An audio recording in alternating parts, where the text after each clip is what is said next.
अर्थात जो कुंद के फूल, चंद्रमा, बर्फ और हार के समान श्वेत है, जो शुभ्र वस्त्र धारण करती हैं, जिनके हाथ में उत्तम वीणा सुशोभित है, जो श्वेत कमलासन पर बैठती हैं, ब्रह्मा विष्णु महेश आदि देव जिनकी सदा स्तुति करते हैं, और जो सब प्रकार की जड़ता हर लेती हैं, वे भगवती सरस्वती मेरी रक्षा करें।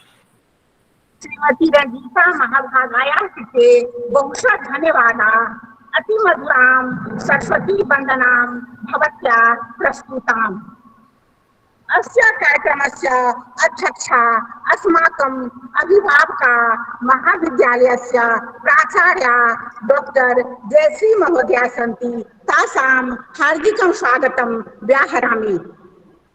कार्यक्रमे अस्मिन् मुख्य वक्ता महोदया सन्ति संस्कृत साहित्यस्य महती विदुषी भूतपूर्व प्रतिकुलपति दरभंगास्थ संस्कृत विश्वविद्यालयस्य अथ च बाबा साहेब अम्बेडकर बिहार विश्वविद्यालयस्य तथा च स्नातकोत्तर संस्कृत विभागस्य अध्यक्ष रूपेण अलंकुर्वन्ती बहुवर्षं यावत् डॉक्टर श्रीमती प्रभाकिरण महाभागा।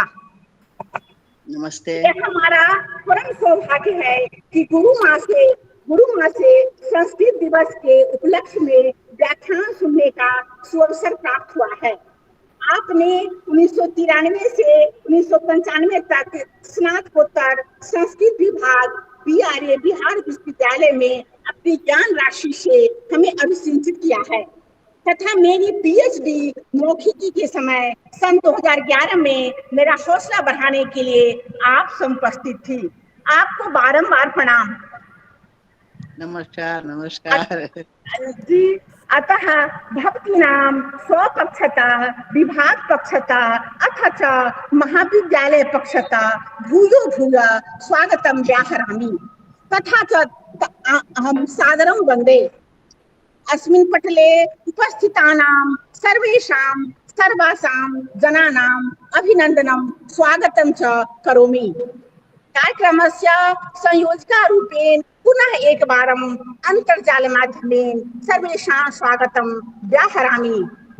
अस्याः सारस्वत सभायाः विषयो अस्ति वर्तमान परिप्रेक्ष्ये संस्कृत भाषायाः महत्त्वम् इति। संस्कृतम् एव भारतस्य आत्मा। संस्कृतं विना भारतस्य परिचयः एव प्राप्तुं न शक्यते। यतः भारतीया संस्कृति एव निहिता अस्ति। अतः अस्माभिः संस्कृतम् अवश्यं पठनीयम्। संस्कृत के विषय में राष्ट्रपिता महात्मा गांधी का भी यह स्पष्ट मानना था कि संस्कृत के अध्ययन के बिना कोई भी सच्चा भारतीय और सच्चा विद्वान नहीं बन सकता। यदि हम अपनी महानतम सांस्कृतिक विरासत को सहेजना चाहते हैं तो हमें संस्कृत का अध्ययन जरूर करना चाहिए। संस्कृत भाषा के अध्ययन का एक और महत्वपूर्ण उद्देश्य भारतवर्ष के वास्तविक इतिहास को जानना भी है। वैदिक काल से लेकर आज तक भारतीय सभ्यता के विकास में संस्कृत भाषा का एक महत्वपूर्ण उपादान रही है। वेद, रामायण, महाभारत, पुराण, साहित्य, उपनिषद, दर्शन, अर्थशास्त्र, कामशास्त्र, नाट्यशास्त्र, छंद, व्याकरण, अलंकार, आयुर्वेद आदि शास्त्रों की भाषा संस्कृत ही रही है। वाल्मीकि, व्यास, भास, दंडी, श्रीहर्ष, कालिदास, भारवी, भवभूति, माघ, बाणभट्ट, राजशेखर, भर्तृहरि, पंडिता जगन्नाथ आदि अनेक महाकवियों का साहित्य संस्कृत भाषा में ही रचित है, जो हमें राष्ट्र के सांस्कृतिक और सामाजिक उत्कर्ष का इतिहास भी बताता है। उसी प्रकार यदि हमें भारतवर्ष में विज्ञान की इतिवृत्त को जानना हो तो हमें चरक, सुश्रुत, आर्यभट्ट, वाराहमिहिर, भास्कराचार्य, बोधायन आदि के ग्रंथों का अध्ययन करना होगा जो संस्कृत में ही विद्यमान है। अतः अस्माभिः अवश्यं संस्कृतं पठनीयम्। अतः परम व्याख्यानाय ससम्मानं सौबहुमानं सुरभारती समुपासकां डॉक्टर प्रभाकिरण महाभागां विनिवेदयामि। नमस्कार। नमस्कार।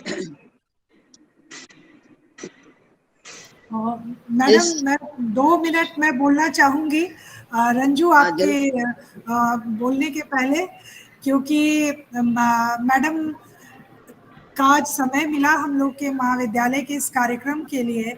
ये महाविद्यालय के लिए बड़े ही सौभाग्य की बात है, मेरे लिए तो विशेष, क्योंकि मेरे मातृतुल्य है।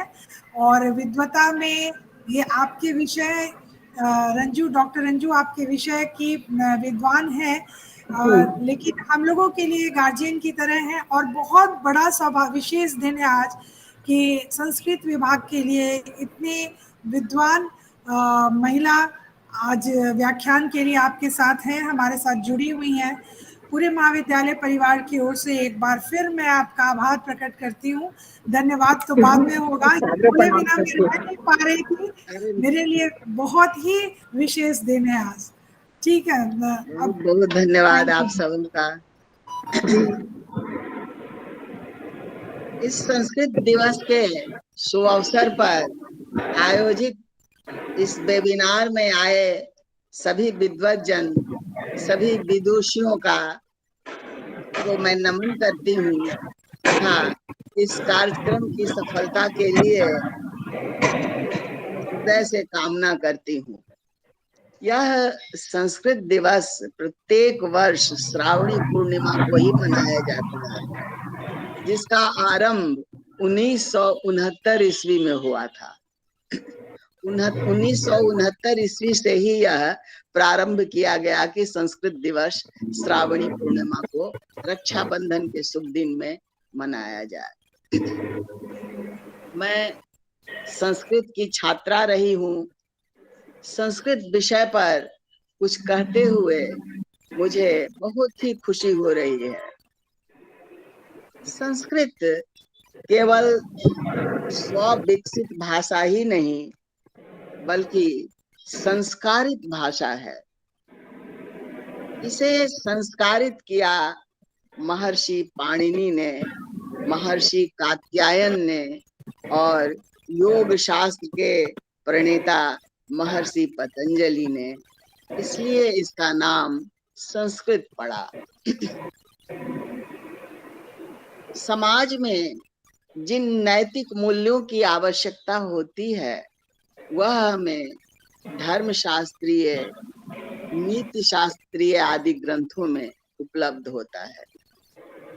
इन ग्रंथों में पारिवारिक, सामाजिक, राजनैतिक और नैतिक जीवन को सफल बनाने के दिशा निर्देश हैं।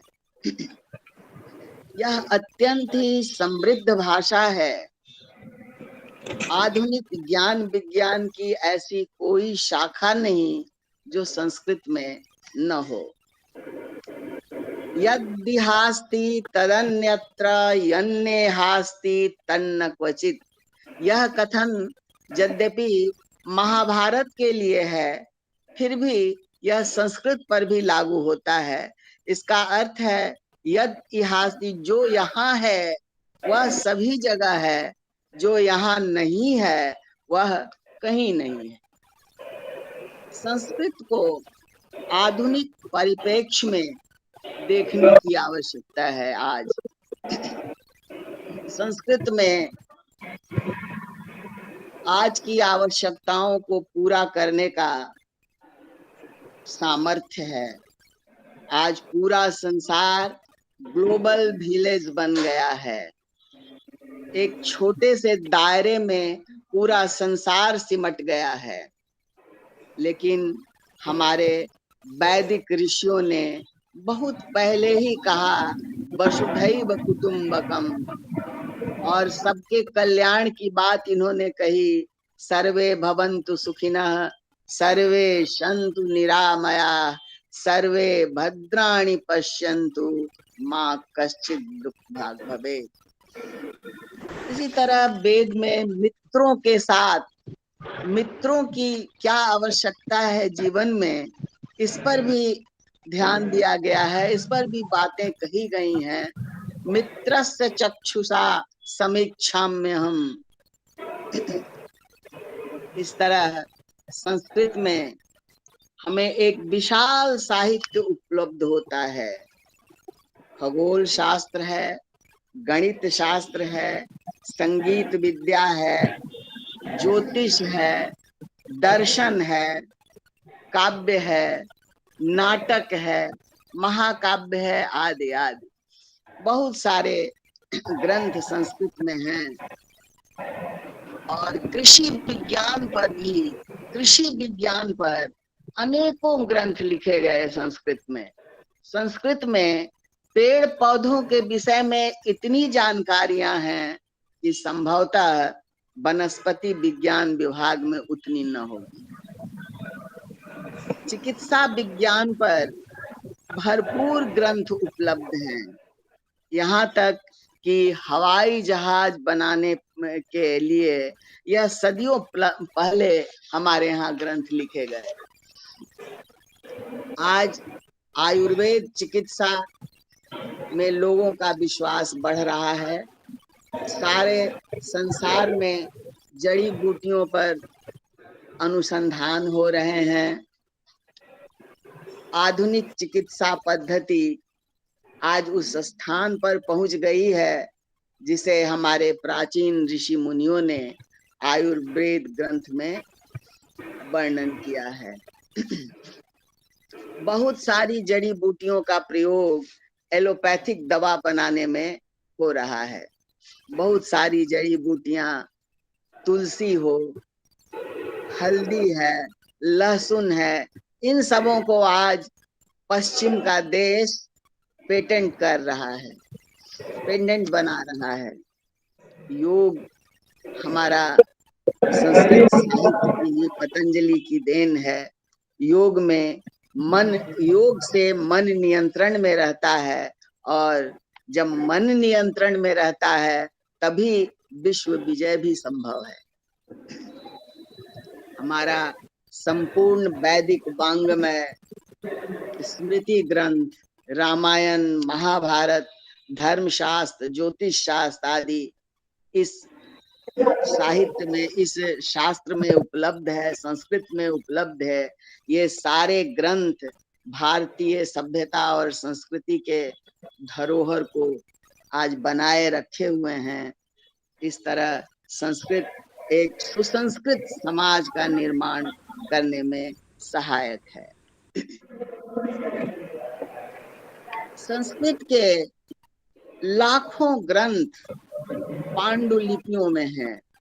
मैं संस्कृत विश्वविद्यालय में थी, वहां पांडुलिपियों का एक पूरा माने ये भंडार ही था, एक कमरा ही भरा हुआ था पांडुलिपियों से। इन पांडुलिपियों का अभी तक बहुत अच्छा से अध्ययन नहीं हो सका है।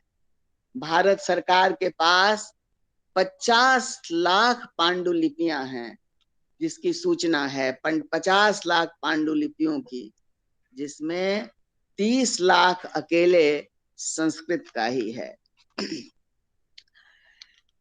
आज अफगानिस्तान में, अफगानिस्तान के बामियन गुफा में, अफगानिस्तान का बामियन गुफा, मुझे नाम स्मरण ठीक से नहीं था, बामियन गुफा में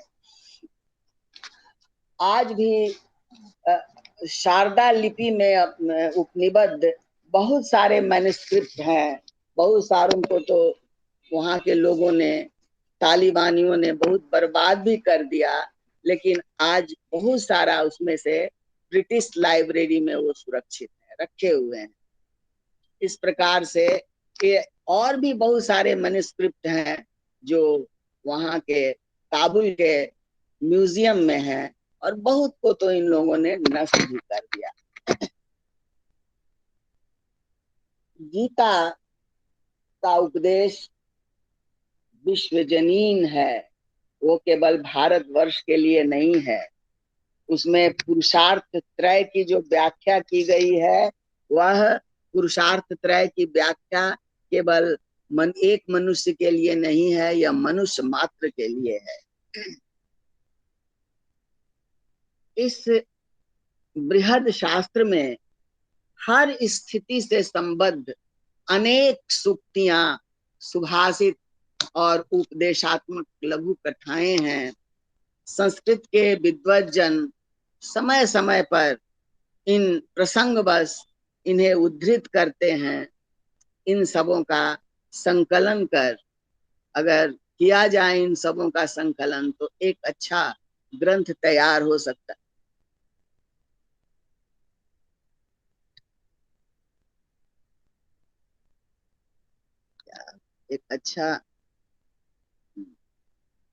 एक अच्छा ग्रंथ तैयार हो सकता है।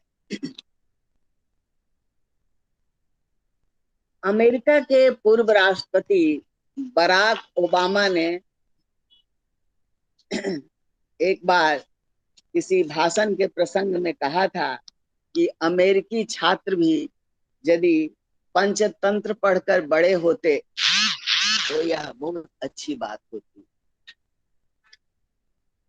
हम सभी जानते हैं कि संगीत विद्या का उद्गम आरंभ सामवेद से हुआ। संगीत मनोरंजन के साथ साथ तनाव मुक्ति का भी एक साधन है। विभिन्न अनुसंधानों से यह स्थापित हुआ है कि संगीत विभिन्न प्रकार के दर्द निवारण एवं अनिद्रा पीड़ित व्यक्ति के लिए औषधि का काम करता है। इस तरह संस्कृत के महत्व को स्वीकार करते हुए 2020 ईस्वी में राष्ट्रीय शिक्षा नीति ने बहुभाषावाद को प्रासंगिक बतलाते हुए संस्कृत को जीवन जीने के मुख्य धारा में शामिल कर अपनाने पर बल दिया है। अतः संस्कृत का अध्ययन कर छात्र न केवल अपने अतीत को ही समझेंगे बल्कि वर्तमान में व्यवहारिक ज्ञान प्राप्त करेंगे तथा भविष्य के प्रति वो उल्लसित होंगे। नासा ने 1987 ईस्वी में 1987 में ही संस्कृत को कंप्यूटर के लिए उपयुक्त भाषा घोषित किया। नासा द्वारा संस्कृत पर निरंतर शोध चल रहे हैं। पाश्चात्य भाषा वैज्ञानिकों ने पाणिनि व्याकरण को मानवीय बुद्धिमत्ता का सर्वश्रेष्ठ रचना माना है। नासा के एक रिपोर्ट के अनुसार अमेरिका की 6ठी 7वीं पीढ़ी के लिए एक ऐसा कंप्यूटर तैयार होगा जो संस्कृत पर आधारित हो। लंदन के जेम्स जूनियर स्कूल में सभी छात्रों के लिए संस्कृत विषय अनिवार्य कर दिया गया है। संस्कृत के महत्व को देखते हुए बहुत सारे पश्चिमी देश, जर्मनी, स्वीडन, कनाडा, फ्रांस आदि देशों के बच्चों को नर्सरी से ही संस्कृत का पाठ पढ़ाया जाता है, योग की शिक्षा दी जाती है और गीता के उपदेश का समझाया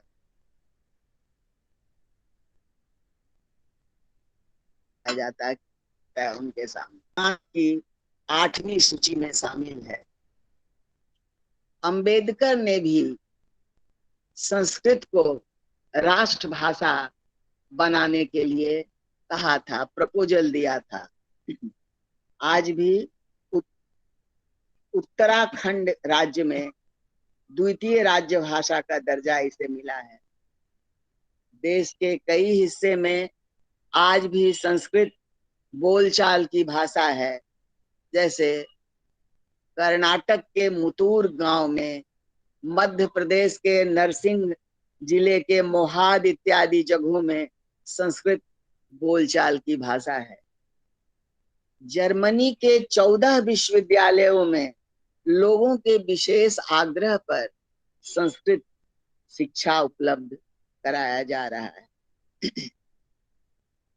संस्कृत एक वैज्ञानिक भाषा है। कहा जाता है कि इस भाषा के माध्यम से संपूर्ण ब्रह्मांड को जोड़ा जा सकता है।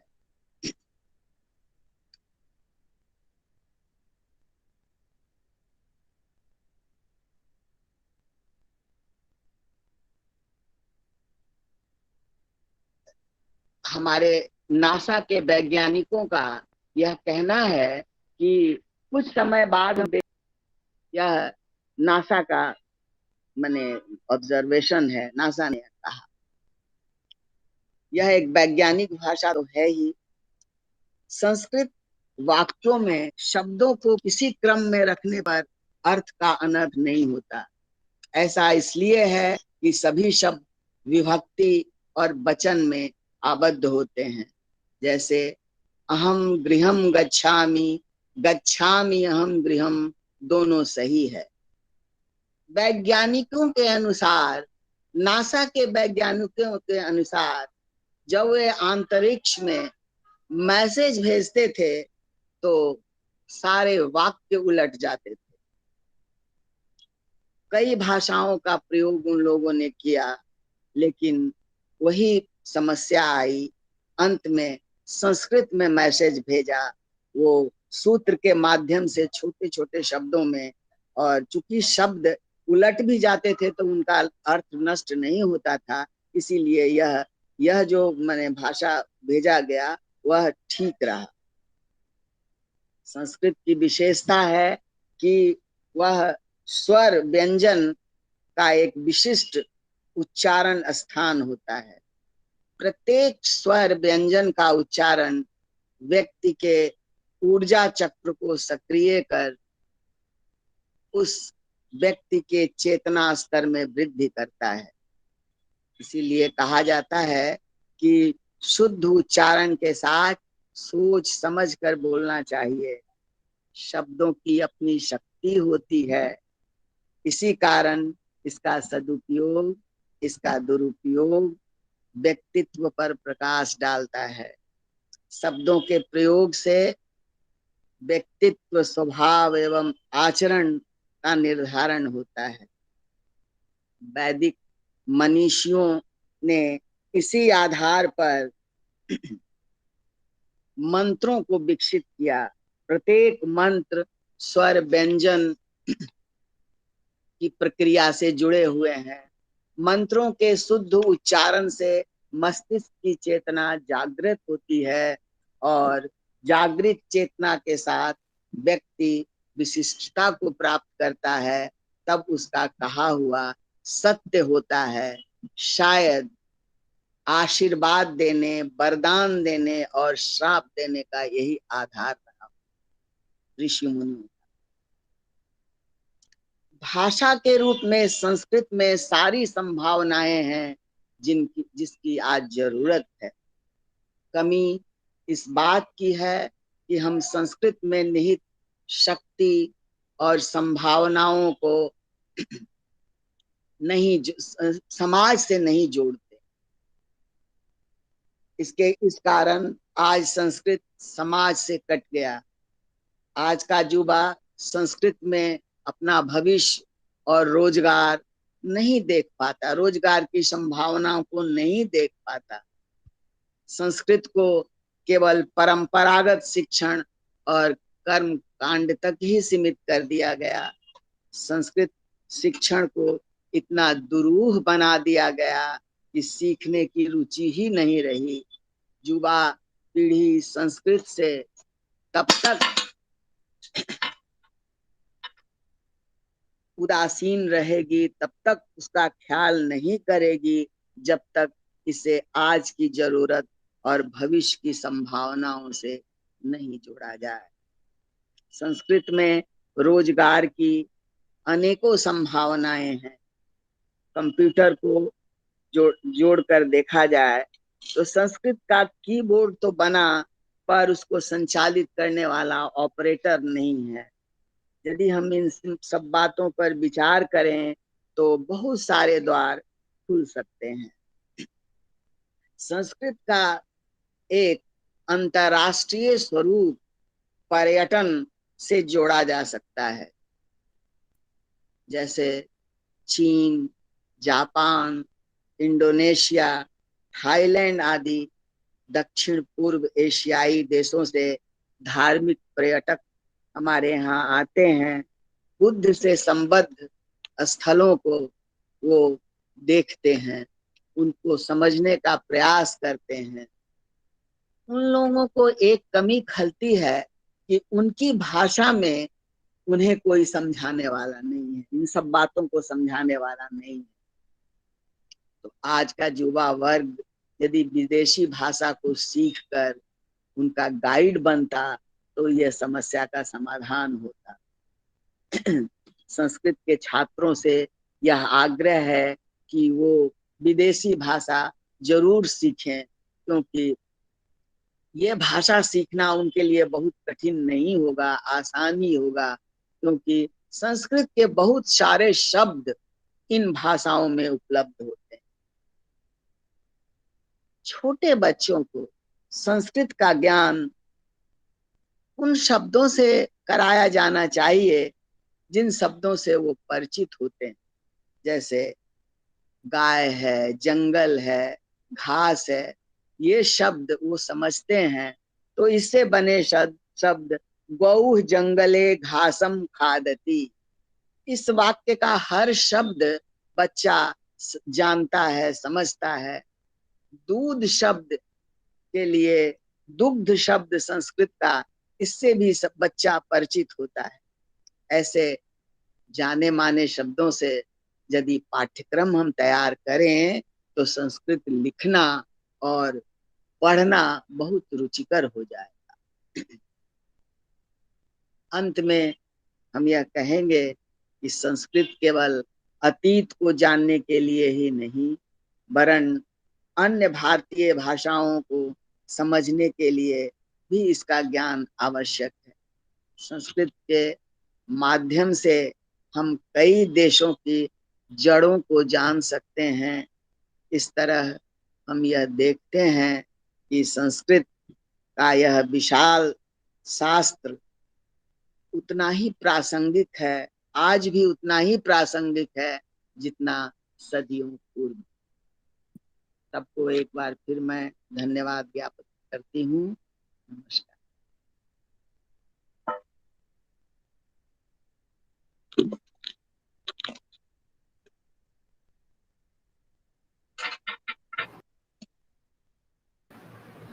और रंजू आप म्यूट है, रंजू आप म्यूट है, अनम्यूट कर लीजिए अपने को।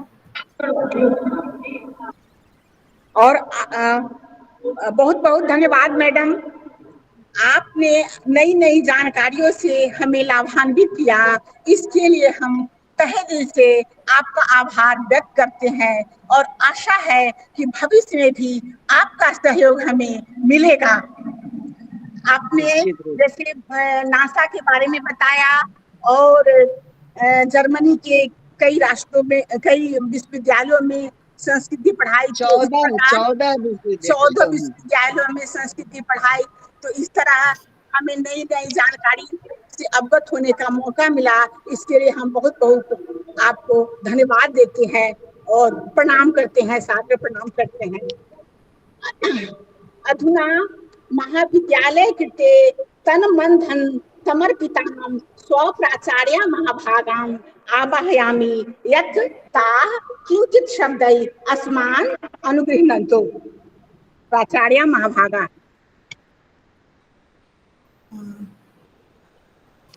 थैंक यू रंजू, धन्यवाद रंजू। मेरे लिए ये विशेष अवसर है आज, बार बार मैं कह रही हूँ, क्योंकि मैंने सोचा नहीं था कि कभी ऐसा मौका आएगा कि मंच से अपने महाविद्यालय में भूतपूर्व कुलपति महोदया को मैं आमंत्रित करके इस प्रकार सुन पाऊंगी। कोरोना महामारी ने कई मुश्किलें खड़ी की हमारे सभी के जीवन में, लेकिन कई चीज़ें बहुत सुलभ भी कर दी। शायद ये ऑनलाइन शिक्षण व्यवस्था शुरू होने का ही सुपरिणाम है कि घर बैठे हमारी छात्राएं इतनी बड़ी जानकारियों से अवगत हुई मुझे लगता है कि सिर्फ रंजू आपके लिए ही नहीं, हम सभी के लिए मैडम ये बहुत बड़ी जानकारी थी कि संस्कृत विषय, कई बार मैंने सुना था संस्कृत के ही विद्वानों से कि संस्कृत भाषा जो है कंप्यूटर के लिए बेस्ट भाषा मानी गई है, सबसे उत्तम भाषा है, क्योंकि इसमें लिंग का जो भेद है वो उस तरह से बाधित नहीं करता है भाषा को। एक नई जानकारी आपसे मिली कि नासा में भी यह जो दिक्कत होती है भाषा को संप्रेषित करने की, वह दिक्कत संस्कृत भाषा के साथ नहीं है। मुझे लगता है कि अगर हमारी नई पीढ़ी इस बात को समझे, और आज हमारी छात्राओं का तो मैं बोलूंगी परम सौभाग्य है कि इतने कम उम्र में उनको इतना कुछ जानने को आज मिला एक ही प्लेटफॉर्म से। तो आप सभी जो संस्कृत भाषा को बहुत क्लिष्ट और कठिन समझती हैं, आने वाला समय संस्कृत भाषा का ही है। तो आप सभी से मेरी गुजारिश है कि बहुत प्रेम से, बहुत आदर के साथ इस देव भाषा को कंप्यूटर भाषा ही समझ के पढ़ें, लेकिन जानकारी करें। संस्कृत भाषा से एक और चीज मैं देखती हूँ, जो लोग संस्कृत का अध्ययन करते हैं, उच्चारण भी उनका काफी अच्छा हो जाता है। शब्दों का उच्चारण जैसे उर्दू के लिए कहा जाता है, वैसे ही संस्कृत के लिए भी मुझे लगता है।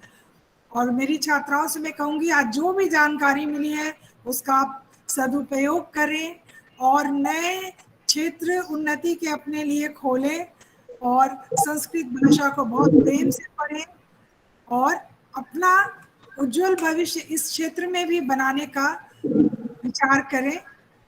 पुनः मैं आपका धन्यवाद करती हूँ मैडम कि आपने हमारे महाविद्यालय के लिए अपना बहुमूल्य समय निकाला और इतनी अच्छी और सहज भाषा में आपने छात्राओं को ये सारी जानकारियां दी। मैं तहे दिल से पूरे महाविद्यालय परिवार की ओर से आपका आभार करती हूँ। धन्यवाद प्राचार्य महोदया, आपने इतने अच्छे ढंग से मैडम के व्याख्यान को संक्षिप्त रूप में कहा, इसके लिए मैं तहे दिल से आपकी आभारी हूँ और आपका संस्कृत प्रेम देखकर मैं अभिभूत हूँ।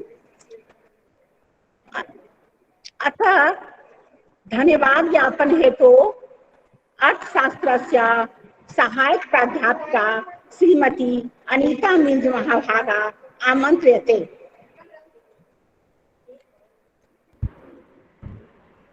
धन्यवाद रंजू।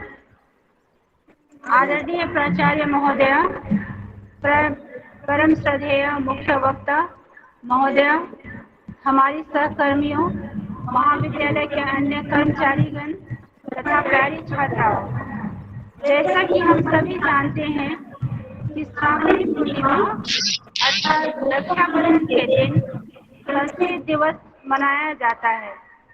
उसी दिवस के उपलक्ष्य में हमारे महाविद्यालय के संस्कृत विभाग के द्वारा आज वर्चुअल एक व्याख्यान का आयोजन हुआ है। संसार की सबसे प्राचीन एवं मधुर भाषा संस्कृत है। आज के व्याख्यान का विषय वर्तमान परिप्रेक्ष्य में संस्कृत भाषा की महत्ता पर है। इस आयोजन के लिए मैं सर्वप्रथम हमारे महाविद्यालय की प्राचार्य डॉक्टर जयश्री मैम को धन्यवाद देती हूँ, जिनके सहयोग के बिना इसका आयोजन संभव ही नहीं था। धन्यवाद मैडम। तदुपरांत मुख्य वक्ता एवं संस्कृत साहित्य के विदुषी भूतपूर्व प्रतिकुलपति मिथिला विश्वविद्यालय एवं BRA अम्बेडकर बिहार विश्वविद्यालय तथा स्नातकोत्तर संस्कृत विभाग को बहुत समय तक अपनी सेवा देने वाली डॉक्टर प्रभा किरण महोदया को तहे दिल से आभार प्रकट करती हूँ, जिन्होंने अपने अमूल्य ज्ञान से हमें अभिसिंचित किया है। इस कार्यक्रम के आयोजन के लिए मैं संस्कृत विभाग की सहायक प्रोफेसर डॉक्टर रंजू का बहुत बहुत धन्यवाद देती हूँ तथा मंगलाचरण के लिए श्रीमती रंजीता का भी बहुत बहुत धन्यवाद। इस पटल पर उपस्थित सभी लोगों को मैं हार्दिक धन्यवाद देती हूँ, जिन्होंने उपस्थित होकर इस कार्यक्रम को सफल बनाया। धन्यवाद।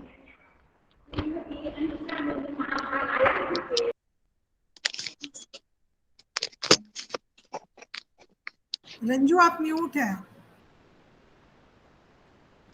रंजू अनम्यूट कर लीजिए अपने को। के सहयोग के बिना यह संभव नहीं था तथा हमारी मुख्य वक्ता जो अत्यंत संस्कृत साहित्य की अत्यंत विदुषी और बड़े बड़े पदों पर प्रतिकुलपति के पद को अलंकृत करती हुई शोभा बढ़ाती रही तथा सुर भारती की सेवा में सुर भारती की सेवा में अपना तन मन धन समर्पित की उनका मैं हृदय से धन्यवाद व्यक्त करती हूँ तथा इस पटल पर उपस्थित सभी सहायक प्राध्यापकों को मैं बहुत बहुत धन्यवाद देती हूँ तथा जो भी छात्राएं जुड़ी है उनका हृदय से हार्दिक धन्यवाद। अतो अस्माभिः अवश्यं संस्कृतं पठनीयं रक्षणीयं संस्कृतं जयतु भारतम। अब हम स्वस्ति मंत्र के द्वारा इस कार्यक्रम का समापन चाहते हैं। स्वस्ति नो इंद्रः वृद्धश्रवाः स्वस्ति नो पूषा विश्ववेदाः स्वस्ति नो तार्क्ष्यो अरिष्टनेमि स्वस्ति नो बृहस्पति दधातु। ओम सहनाववतु सहनौ भुनक्तु सह वीर्यं करवावहै तेजस्विनावधीतमस्तु मा विद्विषावहै। ओम शांति शांति शांति। अब मैं अपनी प्राचार्य महोदया से कार्यक्रम के समापन की अनुमति चाहती हूँ। धन्यवाद रंजू और धन्यवाद पुनः एक बार धन्यवाद के साथ मैं इस कार्यक्रम की समाप्ति की घोषणा करती हूँ। धन्यवाद। सबको धन्यवाद, सबको मेरा स्नेह, सबको मेरा नमन। अंत में